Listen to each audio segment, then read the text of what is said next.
to create the manipulation that takes us down the road to tyranny.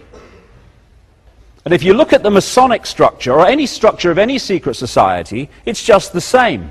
Because alongside this network of interbreeding families, you have the secret society network, which they use to make sure either they or their gophers occupy the positions of power. So here you have the Masonic structure. The vast majority of Freemasons, because people say, it's the Freemasons. No, it's not. The vast majority of Freemasons haven't got a clue what their organization's part of. Only the few do. These different secret societies, like the Freemasons, the Knights of Malta, the Knights Templar, all these different ones, they feed the chosen few up into this other pyramid that I'll call the Illuminati pyramid, but these organizations don't like to give themselves names, because you try researching an organization that doesn't have a name. Not easy, so you have to give it one. But Illuminati is one they do use. And it's at this level of the game where the real knowledge is and the real manipulation comes from. So even the vast majority of people in secret societies have no clue what it's all about.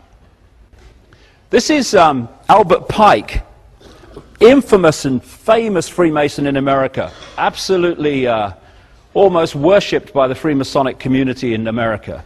And he said this: fictions are necessary to the people, and the truth becomes deadly to those who are not strong enough to contemplate it in all its brilliance. In fact, what can there be in common between the vile multitude and sublime wisdom? The truth must be kept secret, and the masses need a teaching proportioned to their imperfect reason. That is exactly the game, to keep that knowledge in the hands of the few and the mass of the people in ignorance of that knowledge. Coordinate 3, techniques of manipulation that take them along the road to this Orwellian state. If I've made any contribution at all in the last 20 years, I think one of the things that has had the biggest impact was to invent the term problem, reaction, solution for something that was known before as the Hegelian dialectic. And it describes a technique of mass manipulation that is devastatingly simple and devastatingly effective. I'm about to describe 9/11. What happens, this is the 33rd degree of Freemasonry, by the way. They have a motto, ordo ab chaos, order out of chaos. That is problem, reaction, solution. Creating the problem, then offering the solution to it. After 9/11, George Bush said, "You're free and freedom is beautiful, and you know it'll take time to restore chaos and order out of chaos, but we will." Problem, reaction, solution is that same thing, order out of chaos. Works like this. You want to change the world in a way that you know if you do it openly, you're going to get a massive public resistance, like all these Orwellian changes that are going on today. So you don't do it openly. You play this technique. Stage 1, you covertly create a problem. It could be a terrorist event, it could be a war, it could be a run on a currency, whatever suits the solution you want to provide. You then tell, and we come back to what I was talking about earlier, you then tell the public through an unquestioning mainstream media, overwhelmingly, with honorable exceptions, the version of that problem that you want them to believe, i.e. Lee Harvey Oswald killed Kennedy with a bullet that turned corners.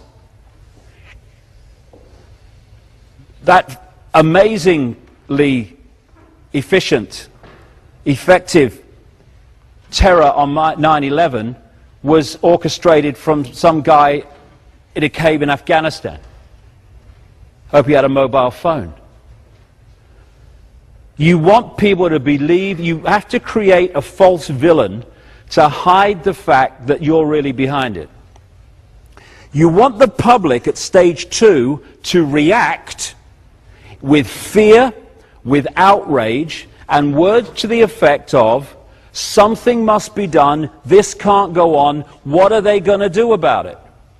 at which point you, who have covertly created the problem, glean that public reaction, or at least the acceptance that something must be done. You then offer openly the solutions to the problems you have yourself created.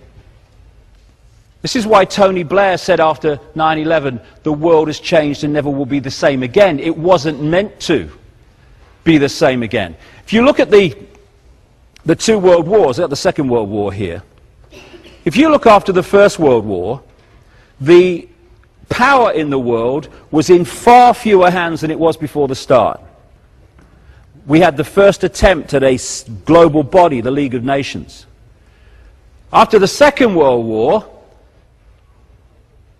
power was in dramatically fewer hands than it was before the start, with the World Bank and the IMF and all these global institutions that emerged. And what you had, and I go into this in great detail in my books, you had the same force behind the Nazis and funding them, and you had the same force funding the Soviet Union, funding Britain, funding America.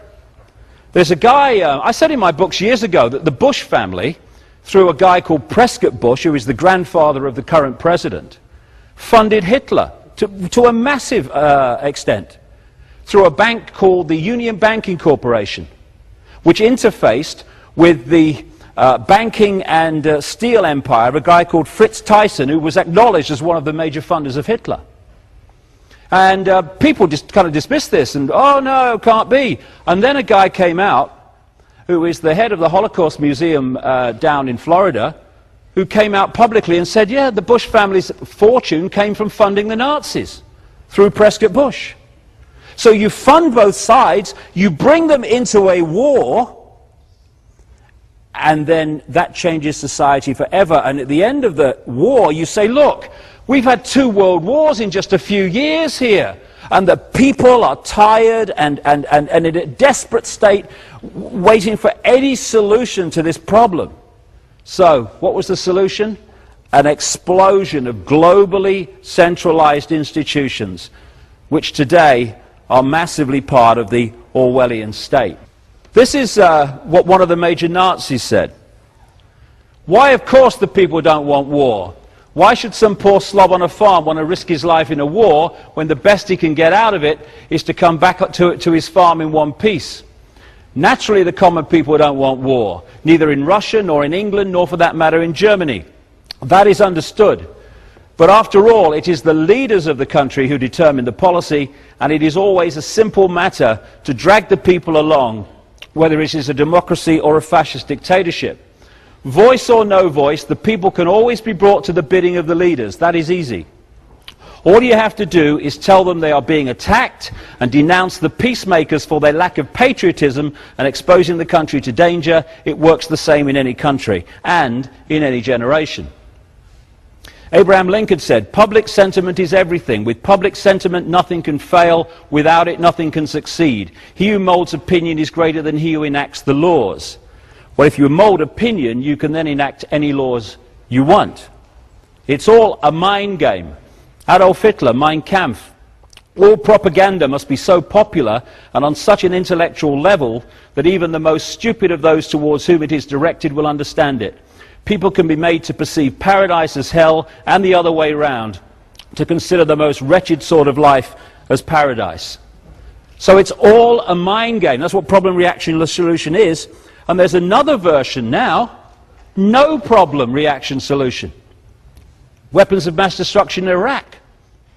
You don't even need a real problem, just the perception of one to justify the action that was taken. And if you'll note, they've been desperately running around